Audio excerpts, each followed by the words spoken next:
I'd like to start by explaining we're not professional climbers, we're weekend warriors. That's what we think climbing's about. It's just a couple of regular guys going out and scaring themselves absolutely shitless on a sea cliff every weekend. So keep the insults to yourself.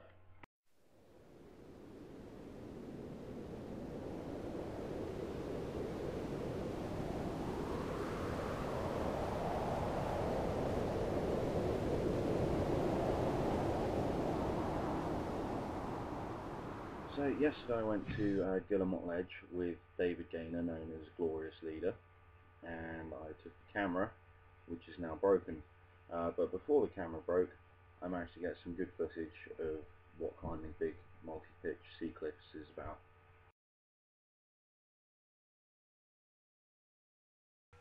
Now the nice thing about Guillmot Ledge is the abseil's quite short, because a couple of weeks ago we did Boulder Ruckle, and that's a 40 metre free hanging abseil, but the one into Guillemot's only about 15 metres, which makes the whole place feel just a little bit friendlier, because that way if you can't climb out you've got shorter to go up the rope to get out again. He's setting up an abseil to attempt to kill me with, and this is where we're going and climbing out of. I took some pictures of the abseil while I was sitting in my harness with the camera in my hand, just because I think abseiling is kind of an important point of starting the sea cliff, because that's where you commit to the route.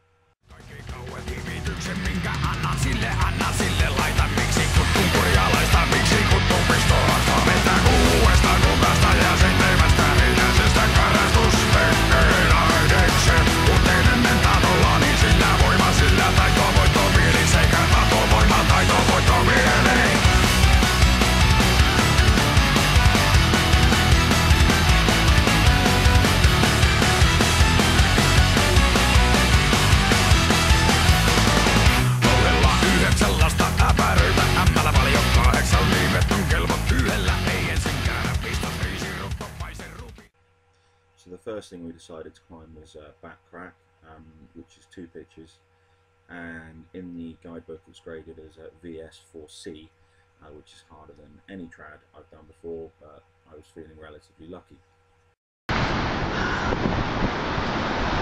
Here we go.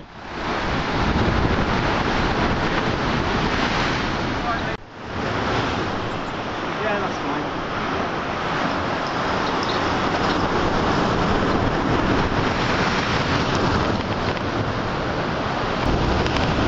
You probably can't see what I can see, but I can just see David Gaynor's heels.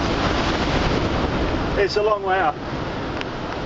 The sun's come out, but it still feels like a very menacing place to be. So the situation has changed much since I last got the camera out. David's gone all the way out there, and what worries me is he took a fair bit of time doing it, and normally he just walks up these sea cliffs like they're nothing. So either he was being careful for my benefit, or it's actually fairly difficult, and I guess I'm about to find out which. So communication on sea cliffs is always difficult, especially when your second's a fucking idiot who keeps fishing around with a little digital video camera to make some stupid documentary for YouTube. Well, David's led up there and I'm waiting to climb now. I think he's making a belay, but I'm still holding him locked off. He hasn't moved in quite a while or shown any signs of pulling a rope through, so he's probably on the ledge, maybe fighting a seagull. But I'll know in a bit what's going on, and then I'll climb it. You know, sea cliffs are amazing because I keep looking around while I'm in this place. I keep panning the camera around while I'm in this place because they're inescapable. You know, there's no way out. You lower yourself into these places and then you have to climb back out. And if you can't, then you've got a horrible prussic to do. And it's all very well and good to sit there in your living room racking up your gear, feeling like a bit of a boss, but a place like this, they kind of make you put your money where your mouth is.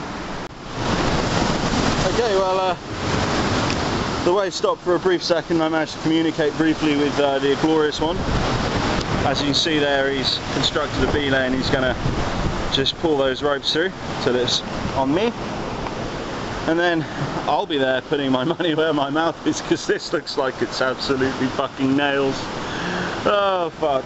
But shit happens, eh? So the first pitch is an 18-metre jamming crack inside a corner feature that you're supposed to bridge on. But if you can't jam, you don't really stand much of a chance, and that's why my hands are all shredded. That's why it gets the 4C grade. Cam today. Good.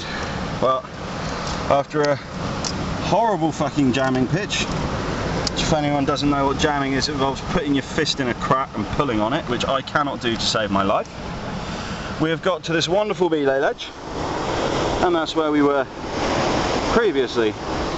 David is telling me that it's going to be okay. It's going to be okay. I don't believe him for shit, because when he says it's going to be okay,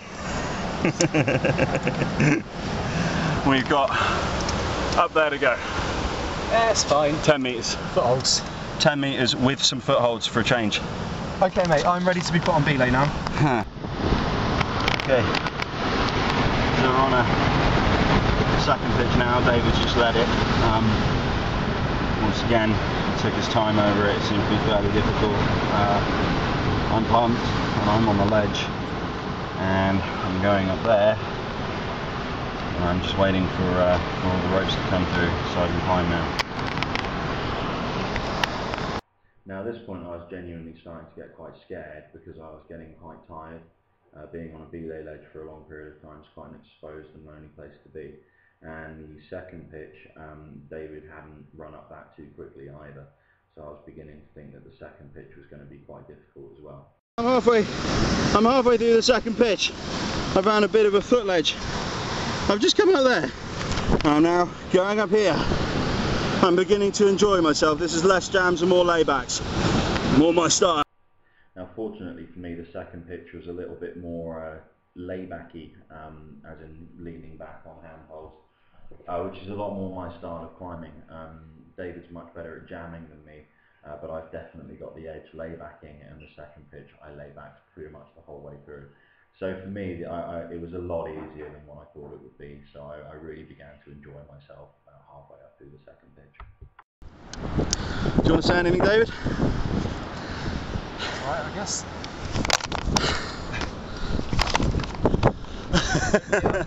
Only a small amount of bleeding. Oh, it's over now.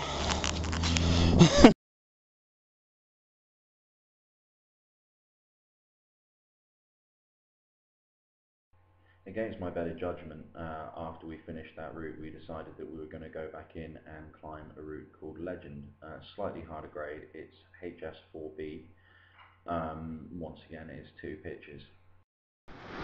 Okay, we have Glorious leader Going in. for round 2.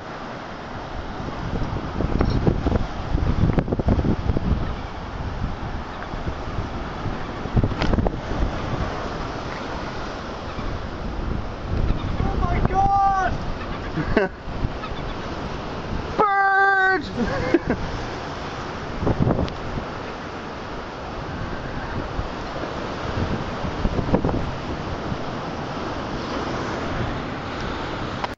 When I was abseiling in, I decided that I was going to try and take some footage while abseiling one-handed, which was fine until it was free hanging, because I'm quite heavy in my upper body. I tend to invert, and I like to keep one hand on the abseil line to keep myself upright, as well as one hand controlling the speed of my descent. So I just wound up hanging the camera off my harness on the free hanging part of the abseil. Okay, so I'm abseiling in. It's good fun, this. Hang that off, you can have a good look at the view. And it's going to go free hanging in about 2 seconds.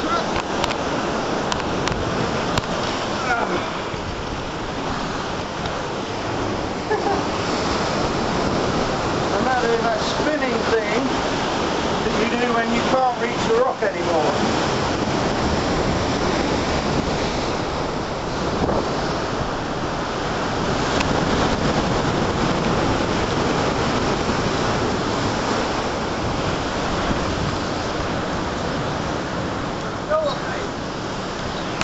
some interesting footage there.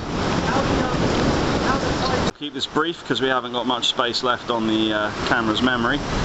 Well, the sun's come out and it's looking a shitload friendlier. I've got my sunnies on and we're now going to go up that crack.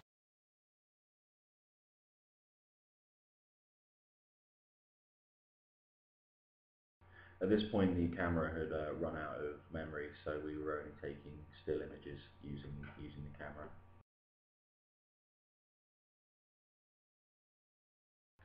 It was around this time our blue rope went into a crack and got stuck somewhere on the first pitch. So instead of finishing on the belay ledge we were supposed to, we used a much smaller belay ledge that was slightly off route, and I had to go up only on the yellow rope.